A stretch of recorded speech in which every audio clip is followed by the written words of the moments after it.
Wendy Pinta, former head coach of the Upper Arlington High School girls lacrosse team. Her coaching legacy left a huge impact on the program and for many years to come. So I grew up in Worthington, and this was pre-Worthington Kilbourne, so it was just one high school. I lived there from the time that I was in kindergarten all the way through high school, so had a really wonderful elementary, middle school, high school experience. I have one younger sister, and I live with my parents. So I was a track runner from pretty much third grade on, and I ran in actually like a city league and had aspirations to be an Olympic runner. And I have to say I was pretty fast, but I ran my whole life. And when I was in ninth grade, after my ninth grade season, I had some pretty bad stress fractures. And my coach basically said, the only way to get rid of these is to rest. I decided that maybe running wasn't in the cards for me, so I decided to pick a sport that I thought you didn't have to run as much.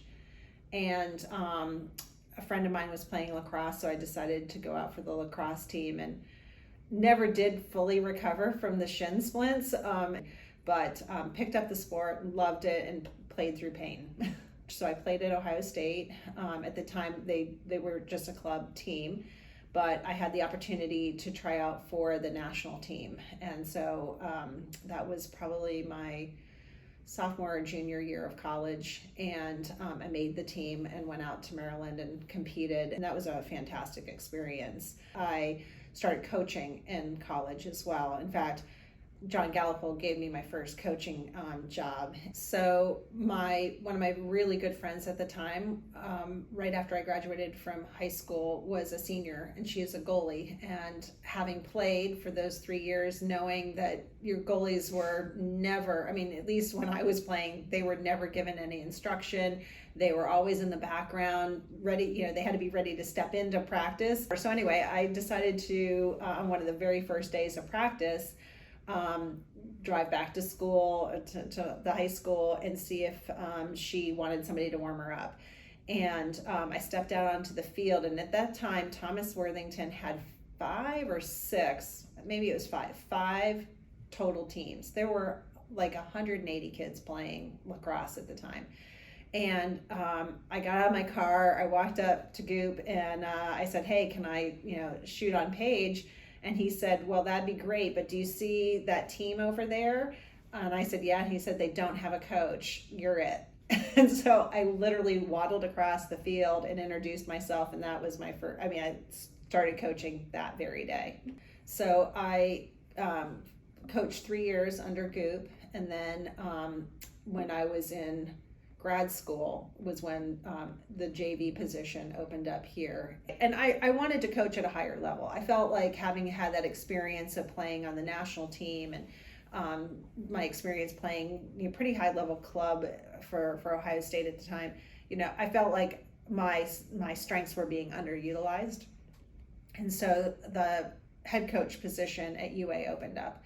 And so I decided to apply. I got the job, and then the very next year the head coach retired, so I applied for the head coaching position. And I still can't believe that they gave it to me, because I was all of like 21 or 22 years old, but they did. And I was the coach ever since. And yeah, so about in 2000, 2002, that's where things really started to come together. And I think we became more of known as a powerhouse. We had a few years in there that the team struggled, but for the most part, we became pretty dominant. And again, their enthusiasm drove my enthusiasm, and then it just kind of built together. I can't necessarily say that I instituted any particular strategy, skill set. It just all kind of came together. During Coach Pinta's time here, she led the program to 441 wins, 107 losses, 17 ties, 9 state championships, and winning many awards, including the first ever OCC Coach of the Year award and 2017 National Coach of the Year. Wow, obviously the winning is unbelievable, and means a lot.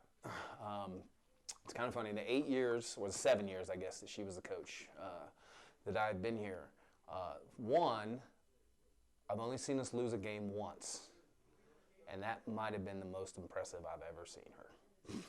Because the way she handled that game afterward, I don't know if I could have done that.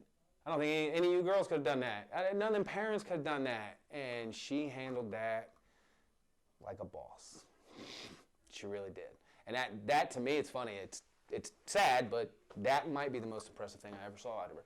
I can't say enough good things about Wendy Pinta. I would go on forever, about her. It's just everything she does is just, And, we're talking about a person who's the GOAT. We're talking about the GOAT. Even with all the success Coach Pinta had as a coach, her favorite part of coaching was... Yeah, definitely the kids, and watching them succeed. There's nothing like either having a success where a kid has a aha moment and seeing that unfold right in front of you, or whether it's winning a game that we didn't think we were going to win or weren't ready for, and people coming together. It's really kind of a beautiful thing to witness and be a part of, and it's super exciting and really energy producing. And so I haven't found other avenues in my life where I kind of feel that. The details that she puts into practice plans, game plans, wanting to make players the best possible, paying attention to all the fundamental stuff. I think because she cares about the players as individuals too, I think comes across. I think, she's so respectful, and even if you think you're going to beat a team by a lot, respects it so nobody kind of sneaks up on you. And then that innovation, even though she's been successful over the years, never thinks that she knows everything and realizes the game is evolving, so she also is always trying to learn new things and become better. I love Coach Pinta because she is so positive and she knows everything that there is to know about the game of lacrosse. I also love Coach Pinta because she pushes you to be your best self and the best player that you can be, and makes you do things that you don't want to do in the moment, but in the end they're going to make you so much stronger and so much better as a person and a player. I just hope that people really consider, athletes really consider how they can give back to the sport. I never in a million years thought that stepping on the field to warm up my friend, the goalie, would ever translate into what it has for me. It absolutely 100% changed the direction of my life to have been a part of so many young kids' own pathways. So whether it's coaching, whether it's officiating, whether it's helping out at a camp or a clinic, or having a neighbor next door that's learning to catch and throw. It's you never know what passing on your passion might do for another. It's really, really empowering. It's extremely significant. It's given me 100% purpose and direction for my own life. It's been lacrosse, literally is one of the most significant relationships I have, with my community, and I never knew that. I never knew that picking up my stick for the first time as a 10th grader. So figuring out how to give back is, to me, the one thing that I hope that young people will do for whatever passion they happen to have. This has been Lily Stelzer reporting for the WARL.